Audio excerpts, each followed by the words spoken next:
नमस्कार, मैं हूं आरजू अंसारी और आप देख रहे हैं राष्ट्रीय जगत विजन न्यूज। सिटी कोतवाली प्रभारी आशीष तिवारी को एसएसपी शशि मोहन सिंह ने निलंबित कर दिया है। यह कार्रवाई उस केस में एफआईआर दर्ज करने में हुई देरी को लेकर की गई, जिसमें एक शिक्षक पर कक्षा 10वीं की छात्रा से दुष्कर्म का गंभीर आरोप लगाया गया था। एक सरकारी स्कूल में पढ़ने वाली कक्षा 10वीं की छात्रा ने शिकायत में बताया कि वो वर्ष 2024 से आरोपी शिक्षक गिरधारी राम यादव के घर पर रहकर पढ़ाई करती थी और घर का काम करती थी।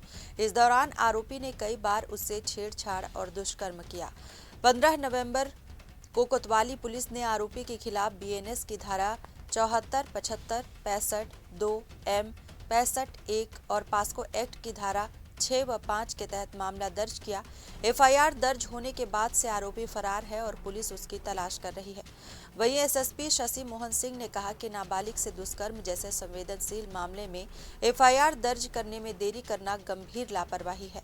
प्रथम दृष्टया दोषी पाए जाने पर कोतवाली प्रभारी निरीक्षक आशीष तिवारी को निलंबित कर दिया गया है। मामले की जाँच एसडीओपी को सौंपी गई है। फिलहाल इस खबर में बस इतना ही। देश प्रदेश की खबरों से अपडेटेड रहने के लिए हमारे चैनल को सब्सक्राइब करें और नए खबरों के नोटिफिकेशन के लिए बेल आइकॉन जरूर दबाएं। नमस्कार।